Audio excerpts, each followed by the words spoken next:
A ver, la inteligencia artificial está por todas partes, ¿no? Nos rodea y, seamos sinceros, a veces parece cosa de magia. Pero, ¿y si te dijera que no hay truco? Que es un proceso de construcción, pieza a pieza, fascinante. Hoy vamos a correr el telón para descubrir exactamente cómo nace una inteligencia artificial. Y sí, la usamos a diario, está en nuestros teléfonos, en todo, pero ¿alguna vez te has parado a pensar en esto? ¿Cómo se construye de verdad una mente así, partiendo de cero? ¿Cuál es ese camino que va desde una simple idea hasta un sistema que puede de hecho aprender por sí mismo?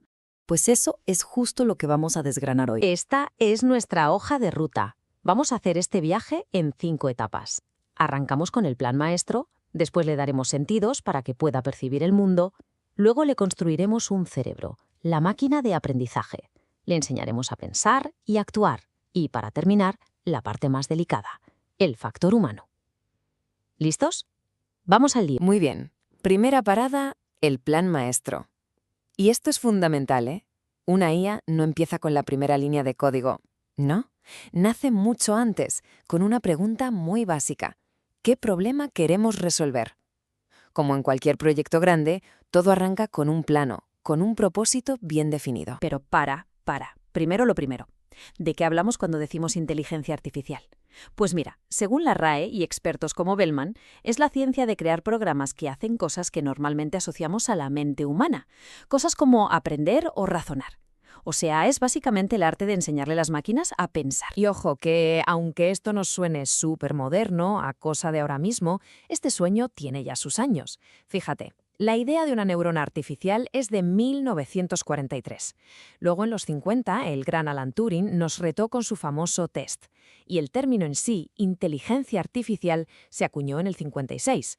Ha sido un camino muy largo, con hitos increíbles, como cuando AlphaGo de Google ganó al campeón mundial de Go. Y bueno, ¿cómo se organiza un proyecto de este calibre?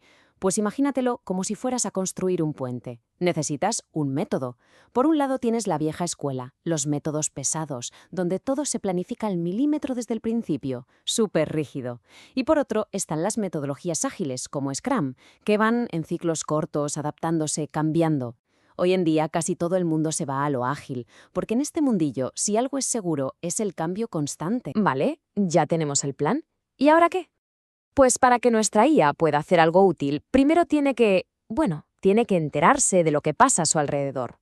Necesita sentidos. Igual que tú y yo tenemos ojos, oídos, la IA necesita una forma de capturar información de su entorno. Y aquí es donde la cosa se pone de ciencia ficción. Sus sentidos pueden ser como los nuestros, o ir mucho más allá.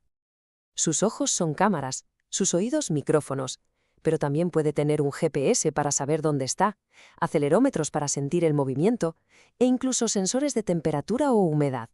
Si algo se puede medir, puede ser un sentido para una IA. Claro que aquí nos damos de bruces con un problema que no podemos evitar. El mundo real es caótico, es ruidoso. La señal que capta un sensor nunca es perfecta, siempre viene con una capa de ruido. Piensa en la estática de una radio vieja o en el grano de una foto con poca luz. Por eso, el primer trabajo que tiene que hacer la IA es limpiar esa señal, separar el grano de la paja. Para que un ordenador pueda ver o escuchar algo, tiene que digitalizarlo, tomarle fotos súper rápidas, que llamamos muestras. Y aquí viene el gran dilema. Si tomas muy pocas muestras, te pierdes información importante. Si tomas demasiadas, es un desperdicio de recursos. La gran pregunta es, ¿cuál es el punto exacto para capturar la realidad sin ahogarte en datos? Encontrar ese equilibrio es clave. Bien, tenemos el plan, tenemos los sentidos y ahora sí llegamos al meollo de la cuestión, a la parte que todos estábamos esperando. Vamos a construir el cerebro. Este es el corazón de la IA. Aquí es donde todos esos datos crudos se convierten en conocimiento de verdad. Bienvenidos a la máquina de aprendizaje. Básicamente, hay dos maneras principales en que una IA aprende.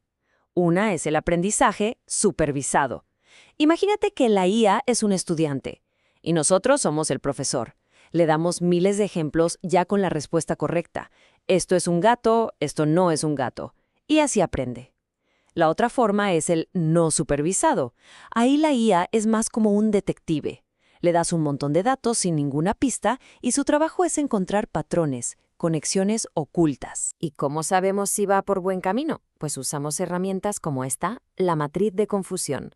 Suena más complicado de lo que es. Pensemos en un filtro de spam. Un verdadero positivo es cuando acierta y mete un correo basura en la carpeta de spam. Genial. Pero un falso positivo, eso es cuando te manda a spam un correo importante de tu jefe, un desastre. Medir estos aciertos y errores es vital para que el modelo funcione bien. Y justo aquí nos topamos con el problema de ricitos de oro. Tenemos que encontrar el punto perfecto. Si el modelo es demasiado simple, lo llamamos underfitting, es como si no se enterara de la película, se le escapan los patrones. Pero si es demasiado complejo, eso es overfitting, no aprende de verdad, se memoriza los ejemplos de pe a pa, incluido el ruido, y luego es incapaz de enfrentarse a algo nuevo. Buscamos el modelo que sea ni muy simple, ni muy complejo, el punto justo. Vale, nuestra IA ya sabe cosas, ya es inteligente. Pero, ¿de qué sirve saber mucho si no haces nada con ello? Ahora viene el momento de la verdad, usar ese cerebro para tomar decisiones y, lo más importante, actuar en el mundo real. Y esto lo hace siguiendo un ciclo que no para, conocido como el bucle de la gente. Es súper simple pero increíblemente poderoso. Primero, percibe el mundo con sus sensores. Segundo, piensa, decide cuál es la mejor acción según lo que sabe y lo que quiere conseguir. Y tercero, actúa. Y vuelta a empezar. Percibir, pensar, actuar. Es como el latido del corazón de la IA. Pero, ¿cómo piensa sin volverse loca? Pensemos en el ajedrez. Hay más movimientos posibles que átomos en el universo. Es imposible mirarlos todos.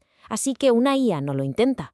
Usa atajos, trucos inteligentes, algoritmos que le permiten podar, cortar ramas enteras de jugadas que sabe que no llevan a ninguna parte.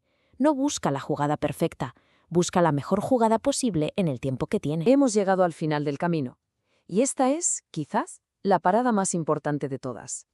Porque una vez que hemos creado una inteligencia capaz de pensar y actuar por su cuenta, tenemos que hacernos una pregunta muy seria sobre la ética y sobre nuestra responsabilidad como sus creadores. Todos conocemos la famosa primera ley de la robótica de Asimov. Y aunque sea ciencia ficción, ¿sabes qué? Nos da el marco perfecto para empezar a hablar de esto. Nos obliga a pensar en las reglas, en las barreras que tenemos que ponerle a nuestras creaciones para que sean seguras y para que trabajen para el bien de todos. Y esto nos lleva a una pregunta que pica, que incomoda. ¿Puede un algoritmo ser racista o sexista? La respuesta corta, para que no haya dudas, es un sí rotundo. Si le entrenamos con datos llenos de nuestros propios prejuicios, la IA no solo los aprenderá, sino que los amplificará. Al final del día, una IA es un espejo de los datos que le damos. Un espejo de nosotros. El problema se hace más grande con lo que llamamos la explicabilidad. Algunos modelos son de caja blanca. Podemos mirar dentro y entender su lógica, porque han tomado una decisión. Pero otros, sobre todo los más potentes, son cajas negras. Son tan complejos que es prácticamente imposible para un humano entender su razonamiento. Y claro, ¿cómo vamos a confiar ciegamente en una decisión si no tenemos ni idea de cómo se ha tomado? Así que, como hemos visto, crear una IA es un viaje técnico alucinante. Pero al final de ese viaje, la pregunta más importante no es técnica, es profundamente humana. Si les estamos enseñando a las máquinas a pensar, ¿qué responsabilidad tenemos sobre los pensamientos que acaban teniendo? La forma en que respondamos a esa pregunta como sociedad va a definir nuestro futuro.